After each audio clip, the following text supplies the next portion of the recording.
Merhabalar, Filiz'in Çeyiz Evi'ne hoş geldiniz. Bugün sizlere böyle güzel, zarif bir atkı modeliyle geldim. Umarım sizlerin de beğeneceği bir video olur. Örneğimiz çok kolay, çok basit bir yapımı var. Hemen oturup örebilirsiniz. Kafa karıştıran bir görüntüsü olabilir ama şu şekilde gerçekten de çok kolay. Bakın. Başlayıp ördüğünüzde de hak vereceksiniz bana da. Bir yumaktan az ipim vardı. Onu kullandım.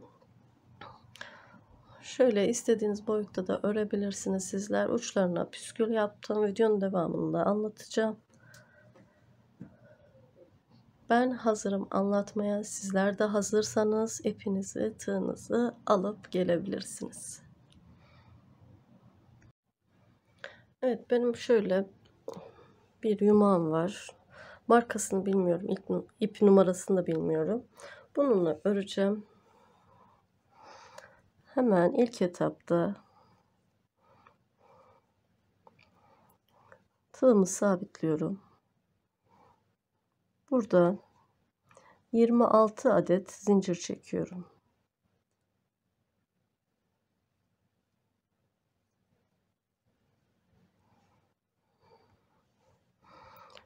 26 tane zincirimi çektim. Son zincirimi şöyle tutuyorum.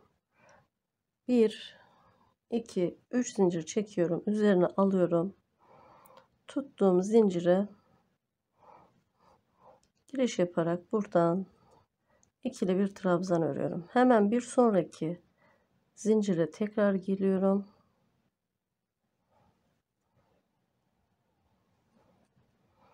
İkili bir trabzan yaptım burada da.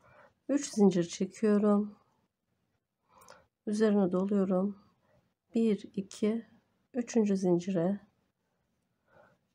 bir trabzan yaptım. İkili. Bir sonraki zincire de bir trabzan örüyorum. 3 zincir çekiyorum. 1, 2, 3 ileri. Bir sonraki zincire ikili bir trabzan yapıp 3 zincir tekrar çekiyorum. 1, 2, 3.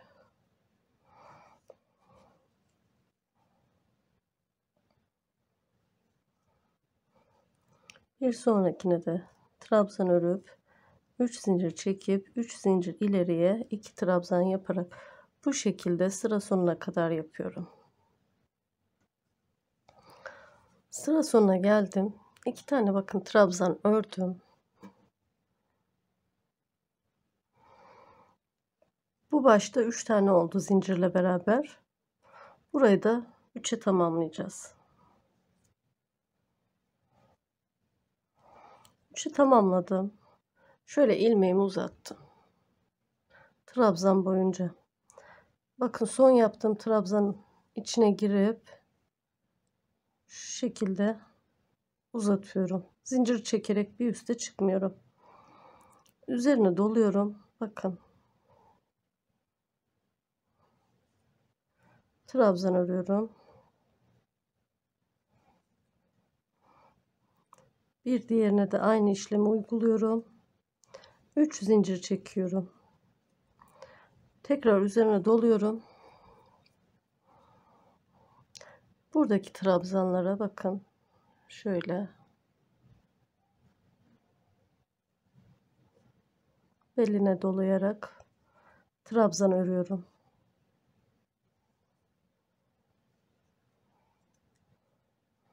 3 zincir çekiyorum aralarda. Zincir sayımız aynı hep. Bu sefer önden.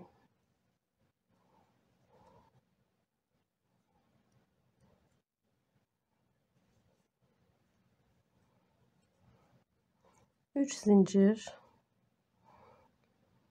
Sıradakini arka taraftan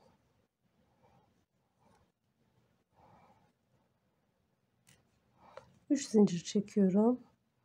Sıradakini önden. İkisini önden, ikisini arkadan beline dolayarak bu şekilde örüyorum.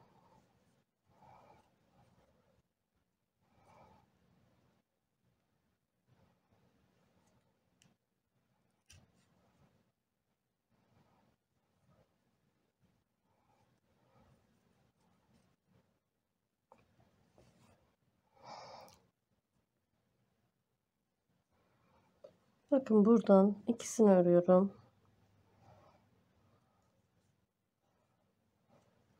Uç kısma geldik.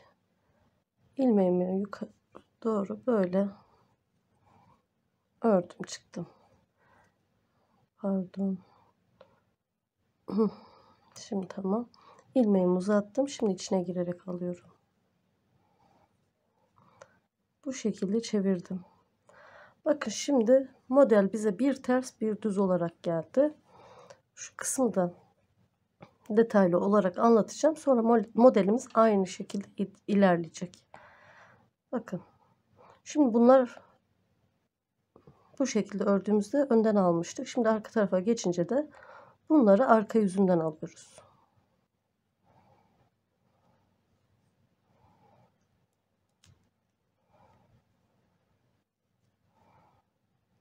İkisini de arka yüzünden alıyorum. 3 zincir çekiyorum. Şimdi bu öndekilerini bize doğru önde olanları da önden örüyoruz. 3 zincir çekiyorum.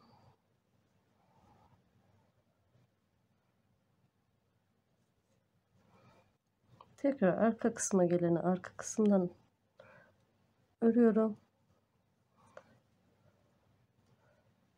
Bakın şimdikiler önden.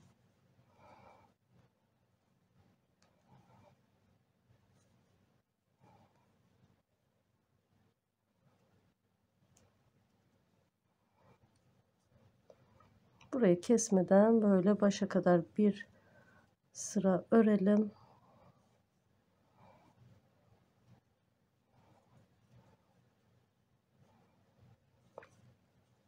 Eğer hızlı ördüğümü düşünüyorsanız videoyu sağ üst köşede 3 nokta var. Oradan yavaşlatabilirsiniz.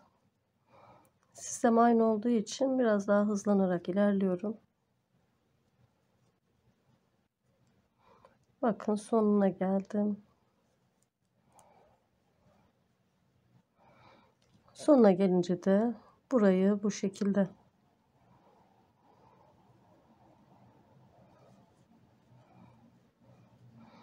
ördüm. İlmeğimi uzatıyorum. Son ördüğümün içine girerek yükseltiyorum. Çeviriyorum. Evet bakın örnek bu şekilde. Şöyle daha iyi görünüyor sanki.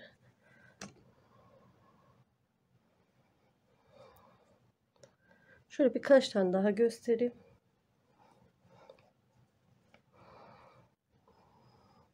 Bakın bunlar öndeler. Öndekini önden örüyoruz.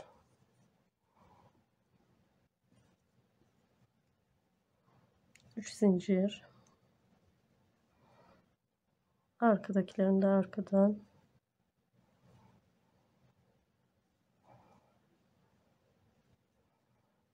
Üç zincir.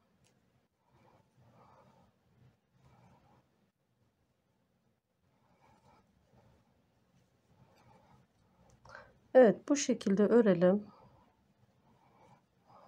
Şu köşeyi de tekrar gelince göstereyim.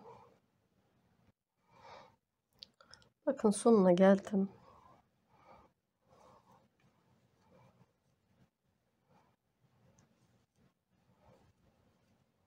Ördüm.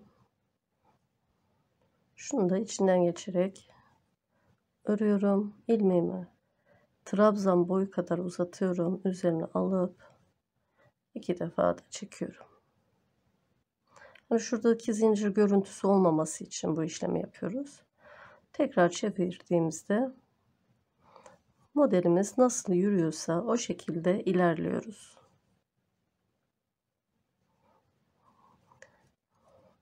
Öndekilerini önden, arkadakilerini arkadan alarak devam ediyoruz.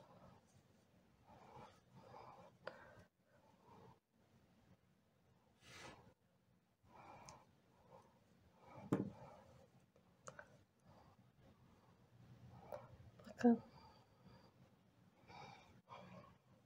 Biraz tüylü diye ip belki kendini göstermeyebilir. Şöyle koyayım. Bu şekilde istediğiniz boyuta kadar örebilirsiniz. Ben de öreceğim. Sonunda da buluşalım.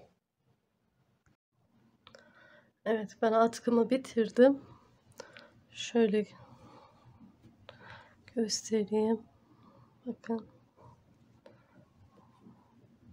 Tersi yüzü olmayan bir örnek. Şöyle uçlarına da püskül yaptım. Püskülü şu ölçüden aldım, kestim. 4 parmak.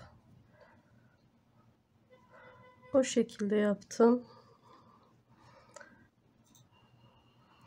Şöyle zincirlere batarak önce şöyle ikiye katlıyorum. Yerini belli ettikten sonra zincirden alıyorum. Çekerek şu görüntüye ulaşıyorum. Bakın. Zincire batar gibi, örecek gibi batıyorum.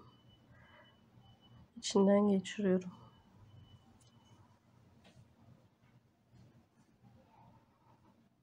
Çok kolay.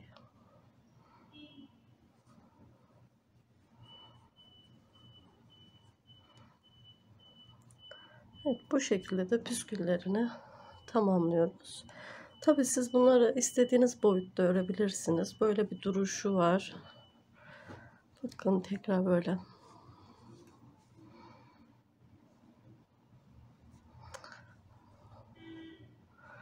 Evet. Umarım hoşunuza giden bir video olmuştur. Başka bir videoda görüşmek üzere. Hoşça kalın. Allah'a emanet olun.